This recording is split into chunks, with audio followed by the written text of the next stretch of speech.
Livro do profeta Isaías, capítulo número 10, versículo 27. Todos abram a Bíblia. Aquele que não trouxe, pega a carona com quem trouxe.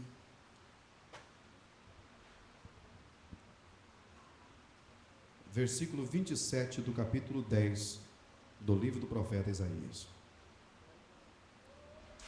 Só quem encontrou diz amém. Olha o versículo como diz. Isaías 10, versículo 27. E acontecerá naquele dia que a sua carga será tirada do teu ombro e o seu jugo do teu pescoço, e o jugo será despedaçado por causa da unção. Uma outra tradução diz por causa da gordura, e uma outra tradução diz porque vós estareis gordos. Amém. Meus queridos irmãos, a palavra de Deus é tão linda, é tão maravilhosa, e quando nós nos deparamos com o livro do profeta Isaías, nós encontramos aqui o profeta messiânico, o profeta que profetizou, ou que mais profetizou sobre a vinda do Messias, ou a vinda de Jesus, que era o prometido para Israel. E aqui nós encontramos um versículo que aparentemente, quando você o lê, sem contextualizar, você acaba se perguntando, como toda a Bíblia, um versículo fora do seu contexto, ele fica sem explicação, ele fica sem interpretação, ou sugere uma interpretação errada. Quando lemos este texto, em que o profeta está falando de alguém que estava com um peso sobre os ombros, falando de alguém que estava com um jugo sobre o pescoço, e a promessa que o profeta faz aqui é que em algum tempo, em determinado dia, esta carga, este peso, este jugo, esta escravidão, ela teria fim. E quando você lê um pouquinho à frente, e um pouquinho atrás, porque contexto é isso, contexto é aquilo que vem antes e aquilo que vem depois da onde você leu. O nome disso é contexto. Quando você lê o contexto deste versículo, você começa a entender que aqui se trata de uma palavra que o Senhor usou o profeta Isaías para falar acerca da nação assíria.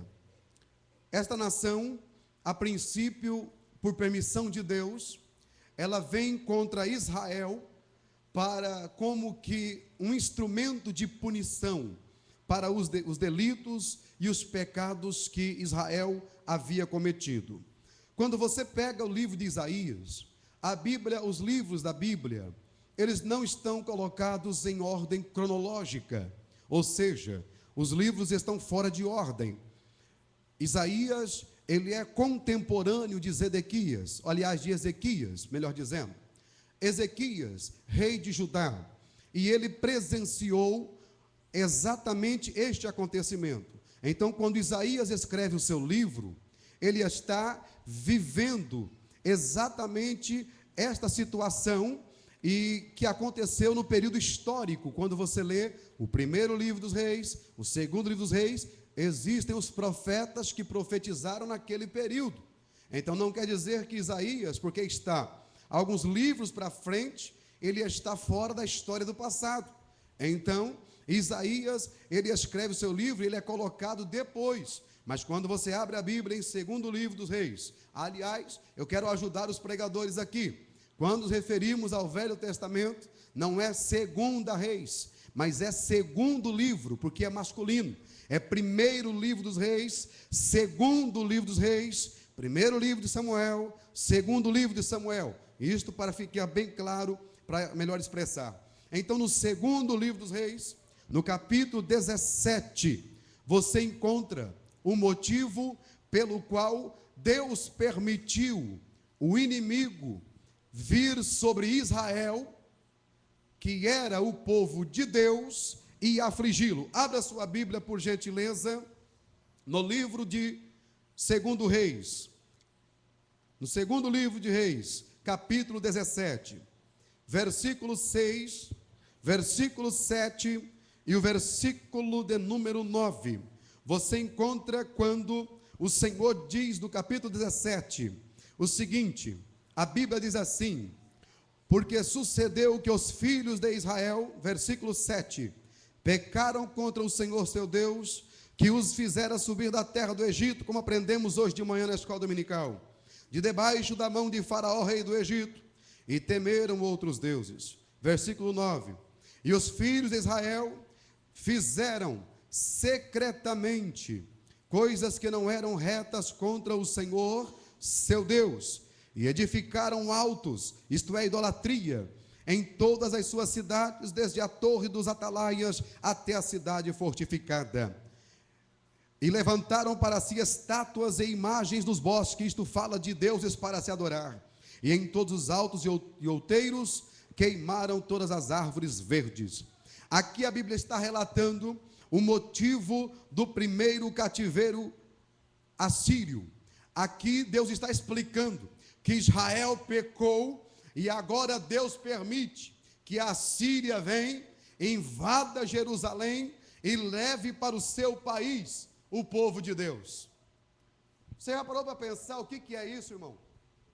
Deus permitir uma nação que não é cristã, vamos colocar para o nosso dia, que não é de Deus, vir contra o seu próprio povo, prendê-los, levá-los como escravos para uma terra distante. Para você entender o que era a Síria, os soldados da Síria eram treinados para queimar vivo os seus prisioneiros de guerra. Eles empalhavam vivos também, cortavam as suas cabeças. Era um dos povos mais sanguinários que existia. Deus, na sua santidade, pegou este povo e permitiu que eles entrassem em Jerusalém no tempo do rei Oséias. E depois do tempo do rei Ezequias, que era rei de Judá, cercou o seu povo, levou a primeira parte de Jerusalém e depois cercou Judá. O Deus que você serve, que você pensa que é um Deus que é só amor, que é somente perdão, que é somente misericórdia, que é somente paciência, que é somente, Deus conhece, é só um pecadinho, é só isso, aquilo, outro. O Deus que nós pensamos conhecer, para muita gente é um Deus desconhecido, por causa da idolatria de Israel, porque Israel cometeu o quê? Alguém lê para mim a primeira parte, Mateus 17, verso 9, do segundo livro dos Reis que lemos, só a primeira frase.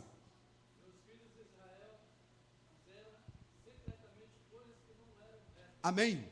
Fizeram de que forma? Mais forte. Fizeram de que forma?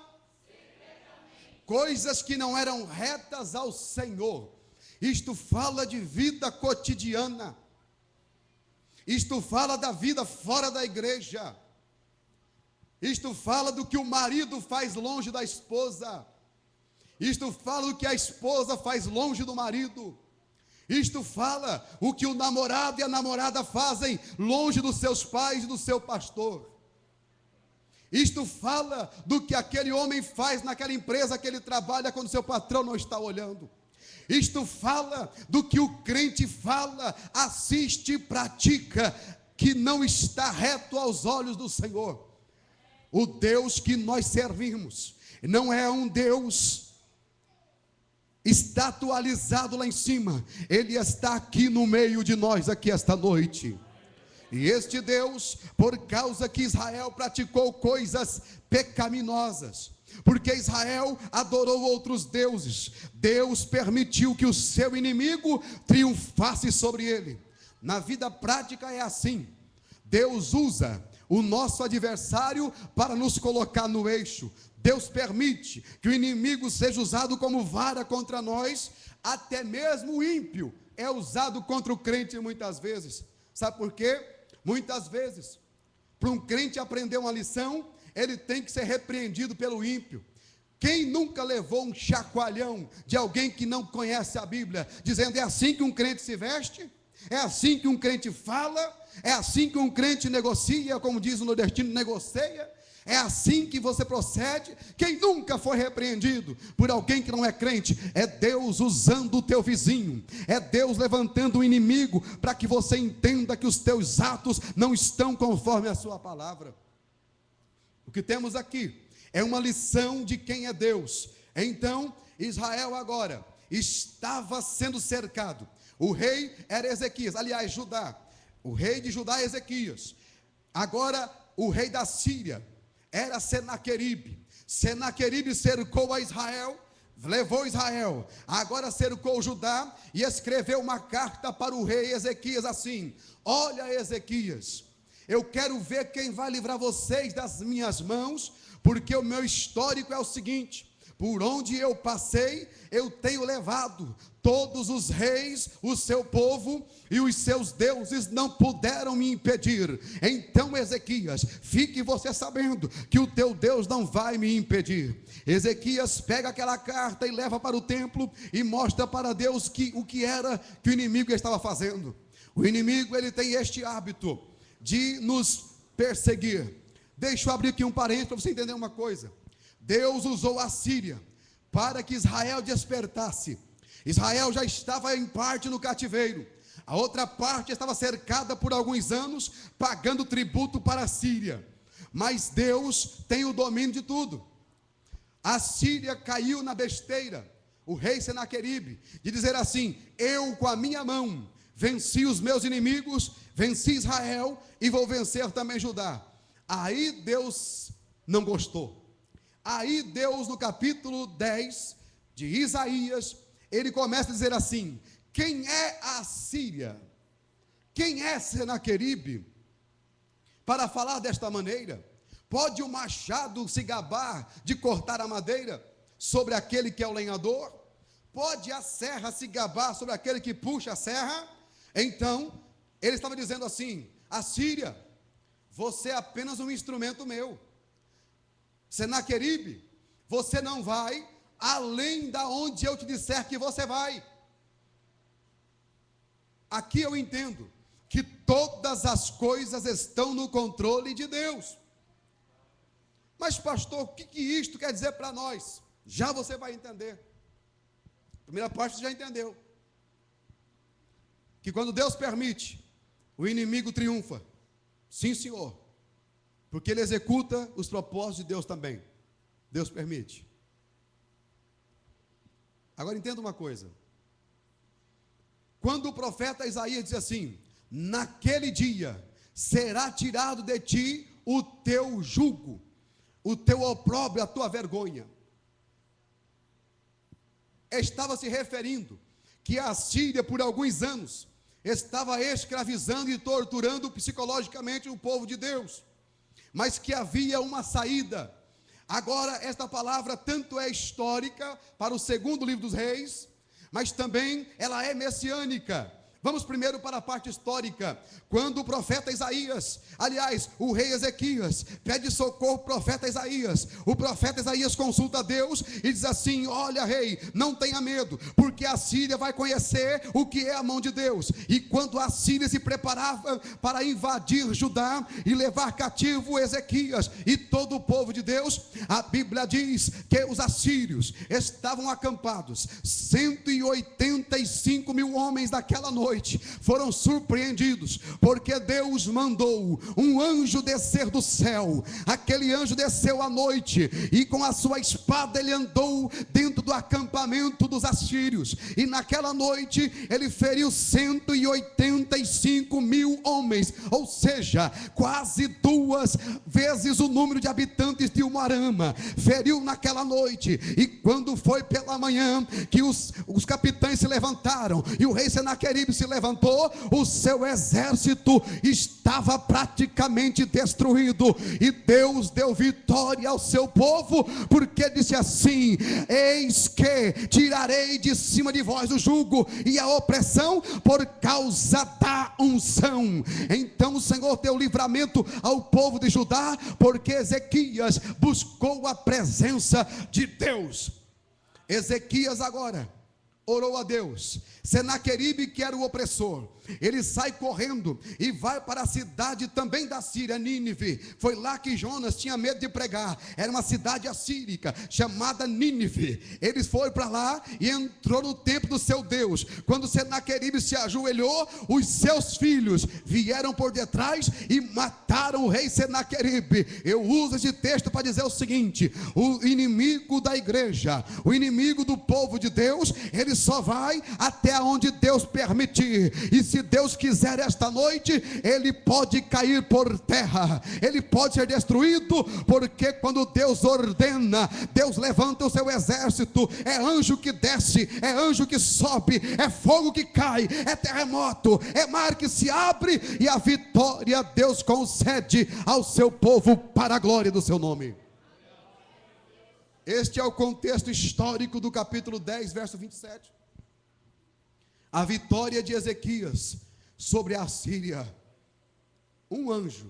Agora tem gente que prega: deixa eu ajudar os meus obreiros, cooperadores, para não cair neste erro. Pregadores que vão pregar e dizem assim: aqui está cheio de anjos. Ele está dizendo pela fé. Um anjo só, irmão, um anjo, numa noite, mata 185 mil homens. Agora, para que vai estar cheio de anjo aqui num lugar desse? Anjo é coisa séria. Não se brinca com anjo. Para falar dessas coisas tem que ter conhecimento. Então, o anjo de Deus desceu e deu vitória. Mas agora, Isaías é o profeta messiânico. Por que é que ele está dizendo assim? Naquele dia, e acontecerá naquele dia.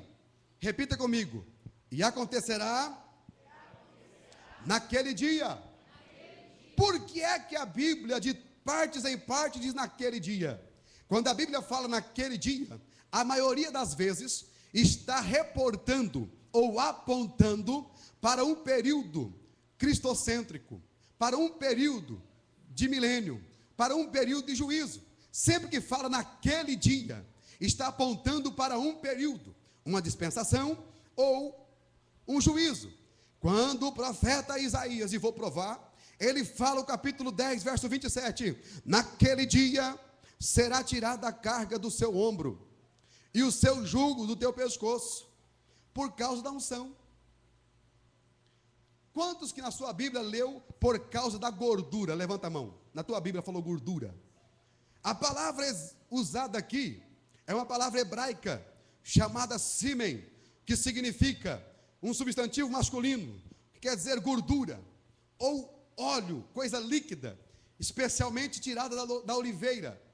Aqui o profeta usa uma palavra para dizer o seguinte: vós sereis livres, o jugo será despedaçado por causa da unção. Esta palavra unção quase sempre é usada como unção, óleo, gordura, alimento, comida. Tem vários significados.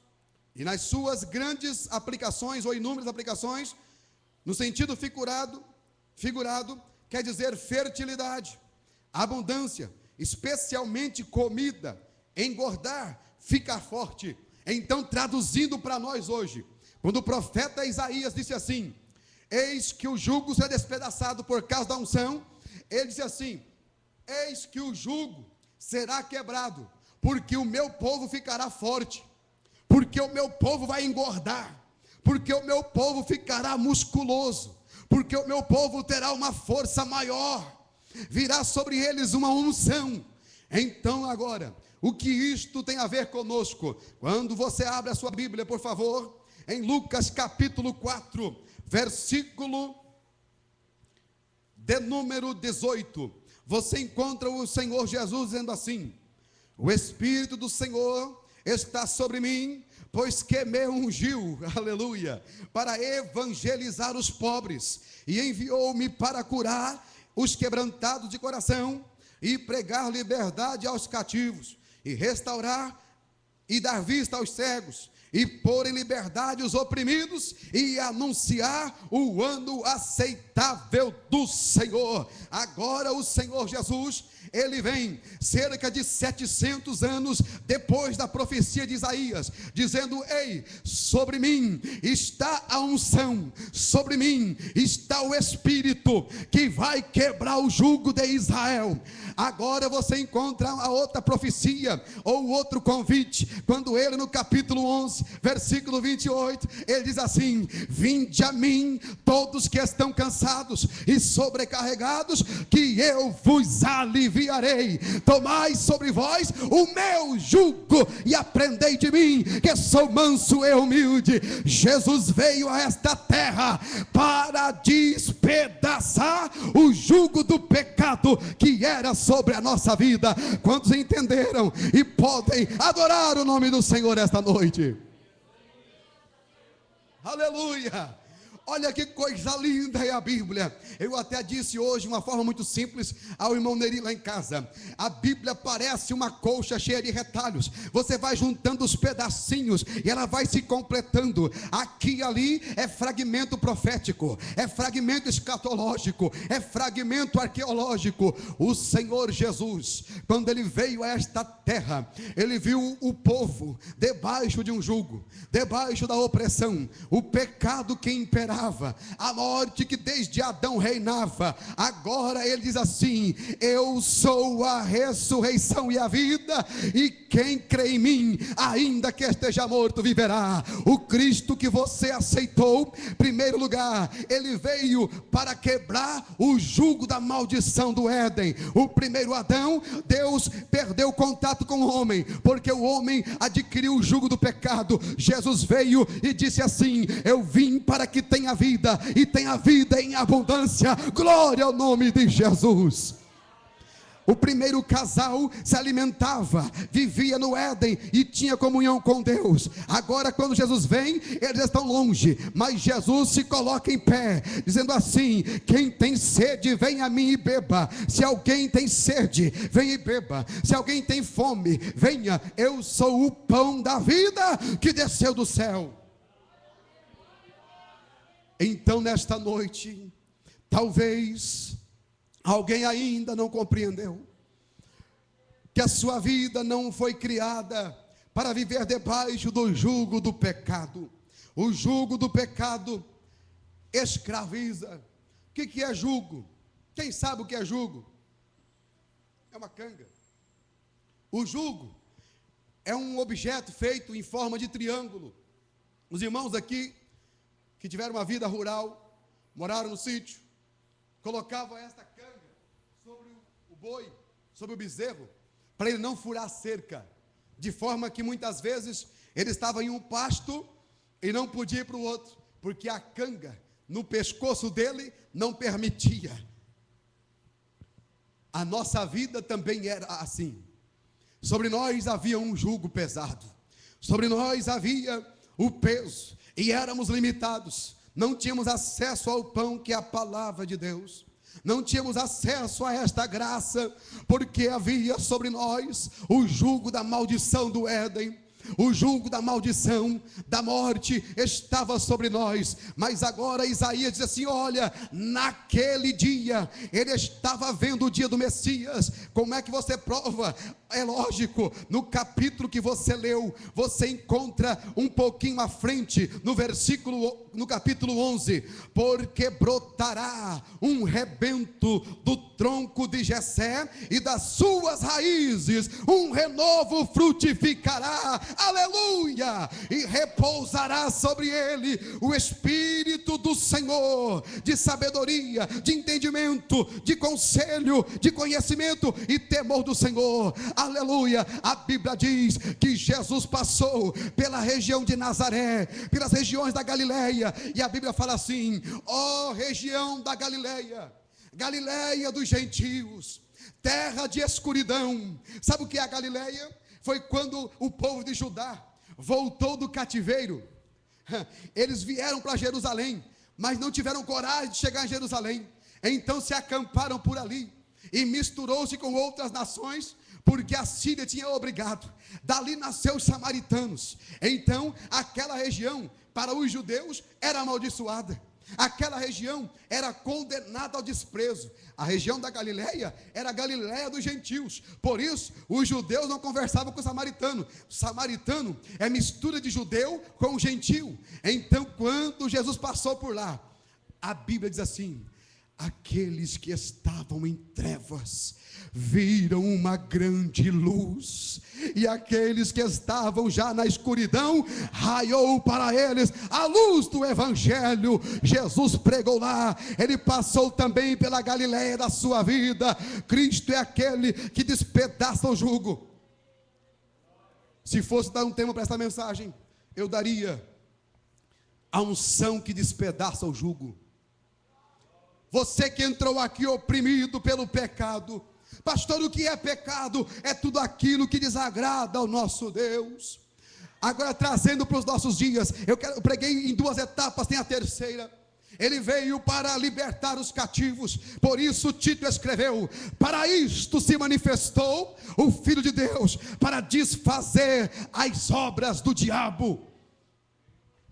Ele despedaçou o teu jugo.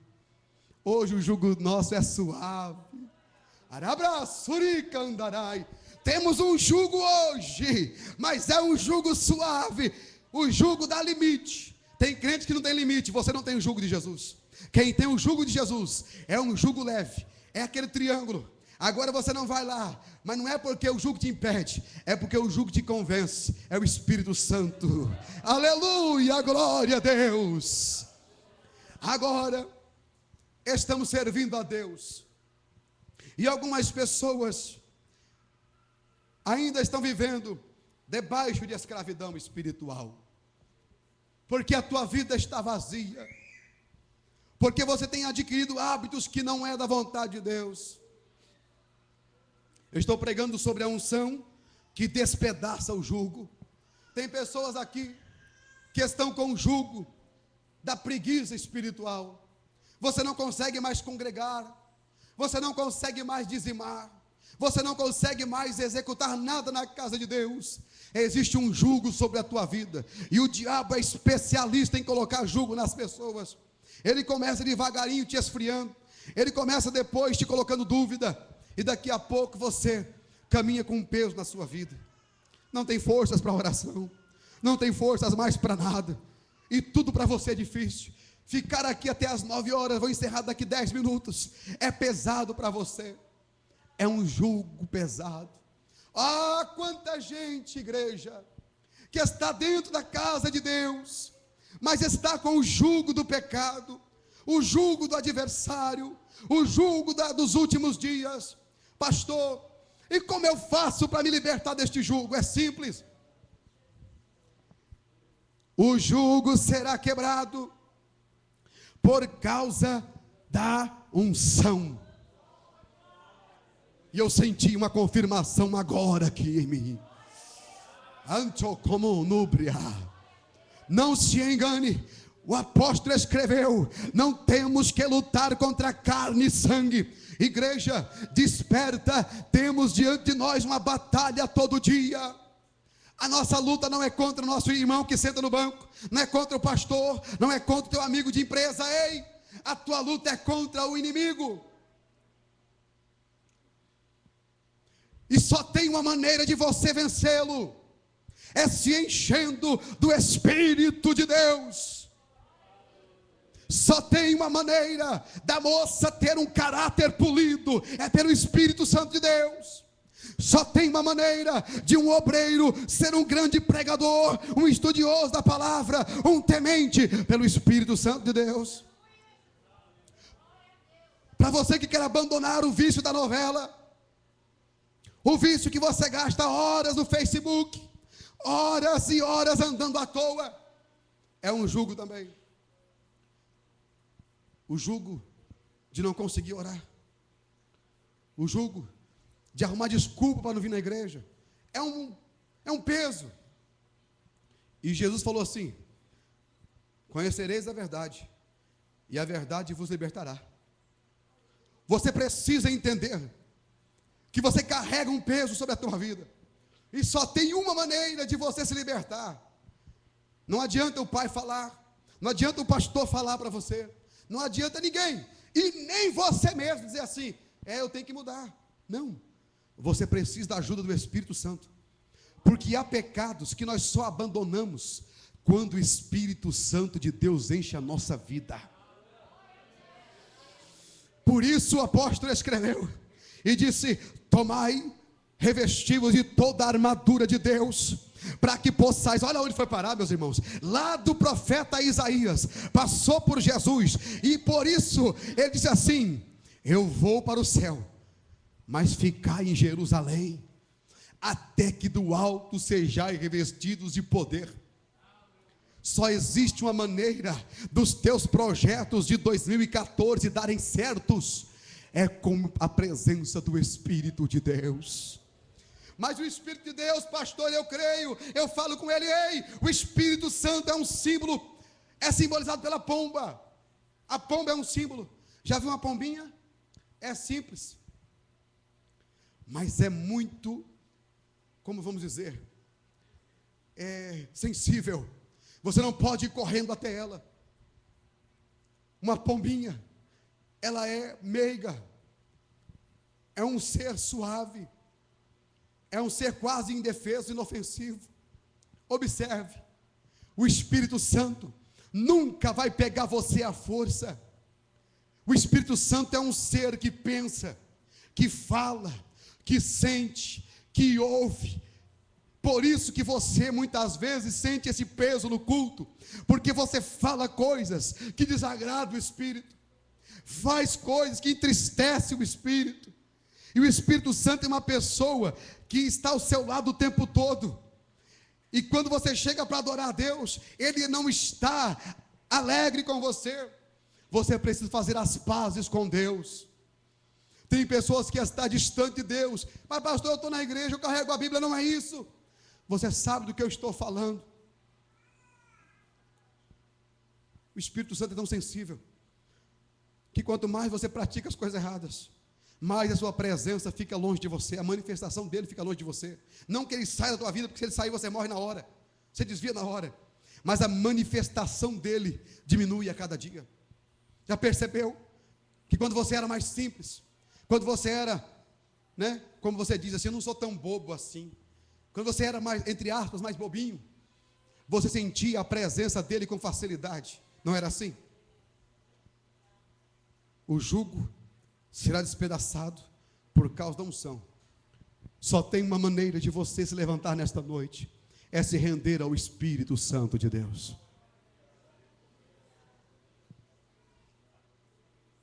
É você reconhecer que precisa do Espírito Santo de Deus aqui esta noite. Jesus, olha o quanto ele valorizou isso. Ficai em Jerusalém, até que do alto sejais revestidos de poder. Não vos ausenteis de Jerusalém. Aí os discípulos vão lá para o cenáculo, buscar a presença do Espírito Santo de Deus, para que pudessem ter êxito na evangelização.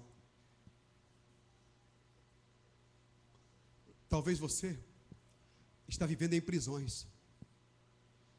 Alguns estão até com vícios.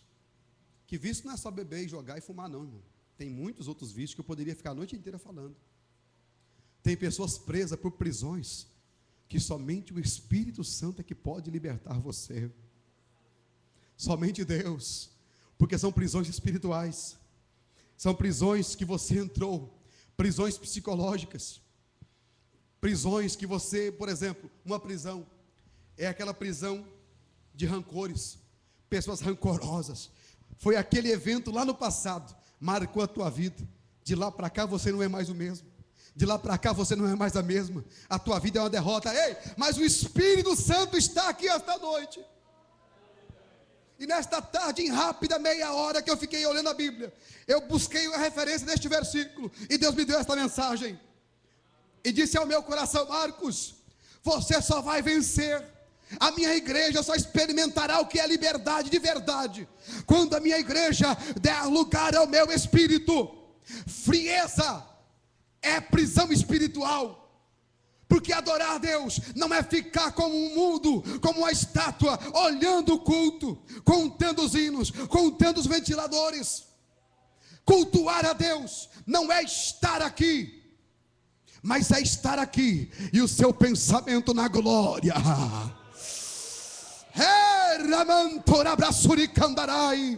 A igreja do século 21 precisa quebrar este jugo da frieza.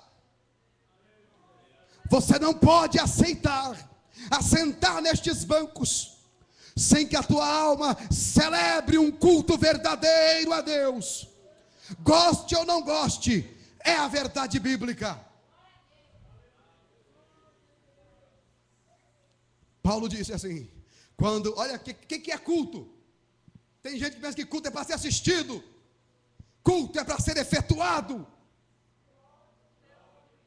Olha o que Paulo disse, quando vos reunis, me ajude aqui, um tem salmo, outro tem cântico, outro tem, ninguém lê a Bíblia, gente, outro tem profecia, outro tem revelação. Isto é culto. Você que não consegue derramar uma lágrima, não digo todo culto, mas em algumas mensagens, em alguns louvores, não consegue abrir o coração, é um crente que põe defeito agora em tudo. Isso é coisa nossa, eu também passo por isso. Prisões que me arrasta para baixo, e daqui a pouco eu pareço que sou aqueles manequim parado, sem sentir nada, sem abrir a boca. Quem não abre a boca para adorar Deus, não digo que não recebe, mas dificilmente vai receber alguma coisa. Porque a igreja odierna, quando se reúne, tem mensagem de celular. Quando se reúne, tem roupa para mostrar. Quando se reúne, tem sapato para comparar. Quando se reúne, tem fofoca para contar. Quando se reúne, tem novela para contar. Isso não é culto, igreja. Não vamos ser igreja enquanto não fomos libertos da escravidão da frieza espiritual.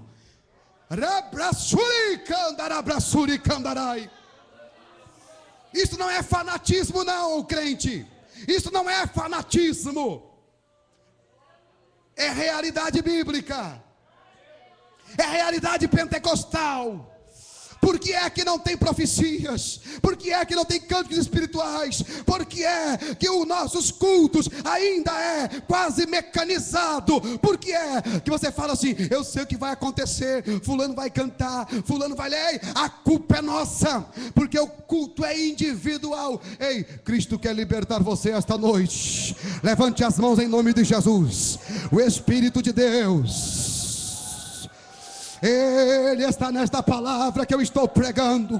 E se você acredita, peça misericórdia para Deus e diga: Deus, eu quero ser liberto pela tua palavra. Coloquemos em pé em nome de Jesus. Aleluia, aleluia, glória a Deus. Aleluia.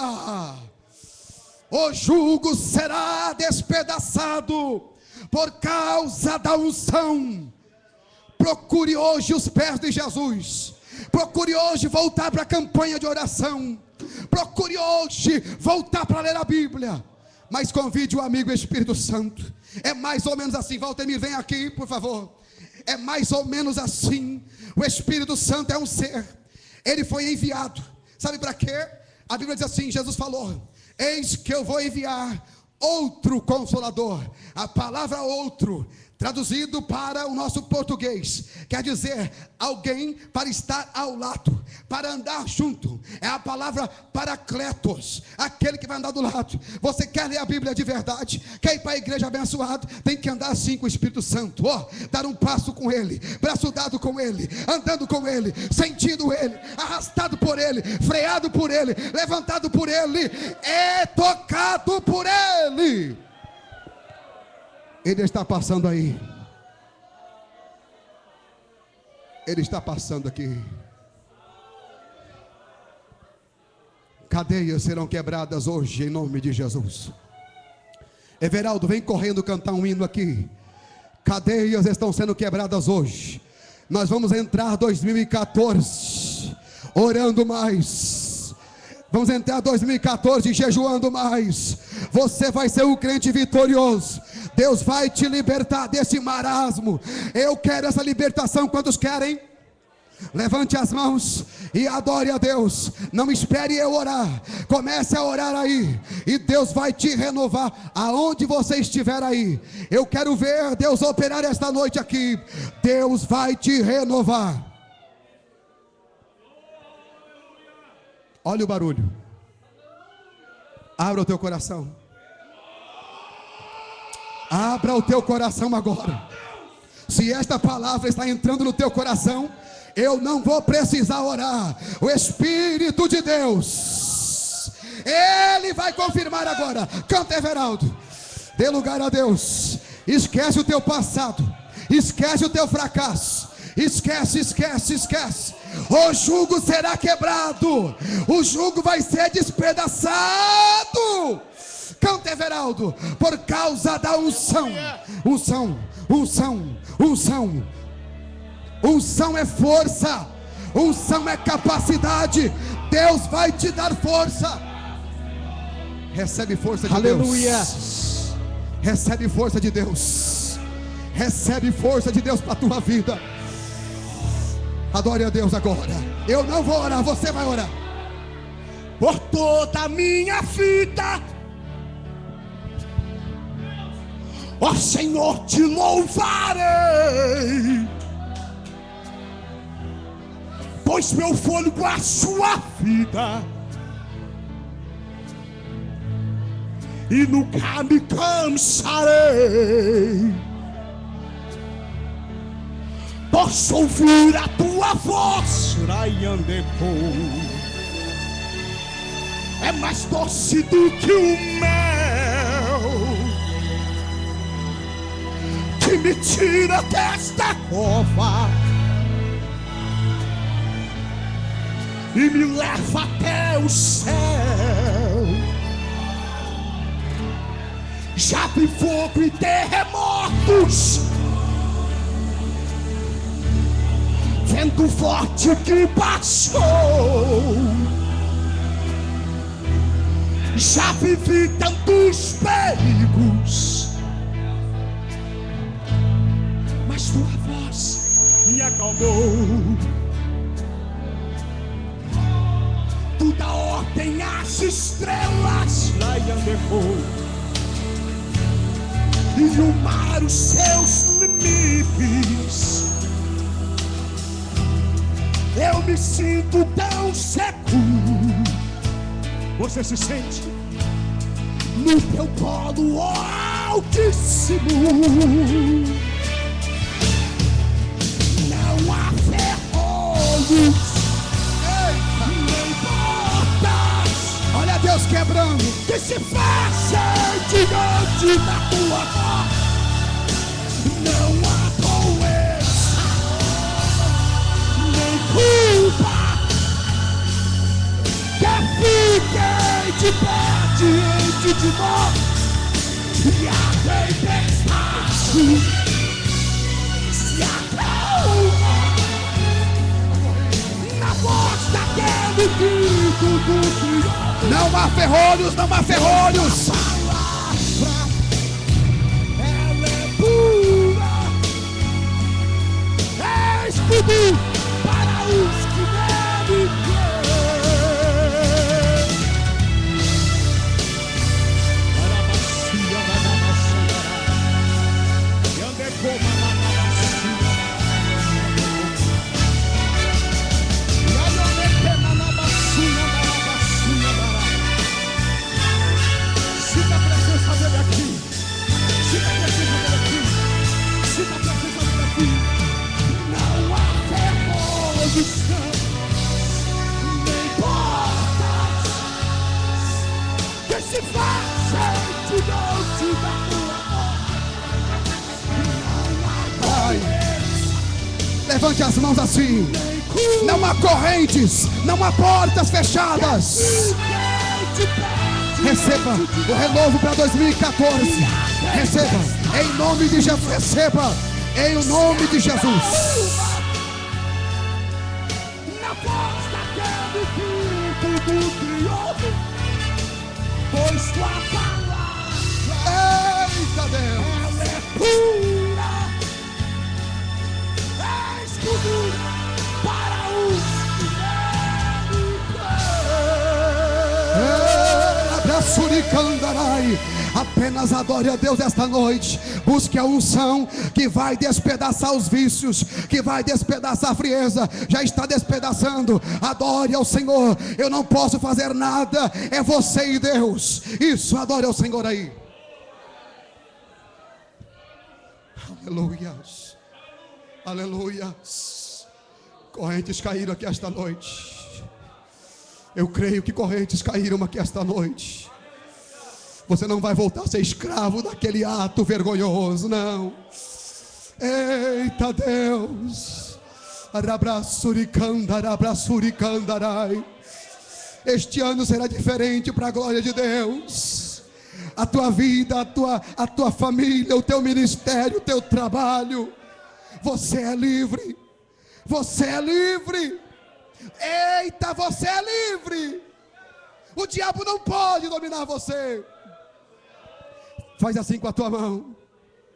A graça de nosso Senhor Jesus Cristo, o grande amor de Deus e a comunhão do Espírito Santo seja com toda a igreja. E só quem foi liberto por causa da unção diz: Deus abençoe a todos. Aqui à frente, quem vai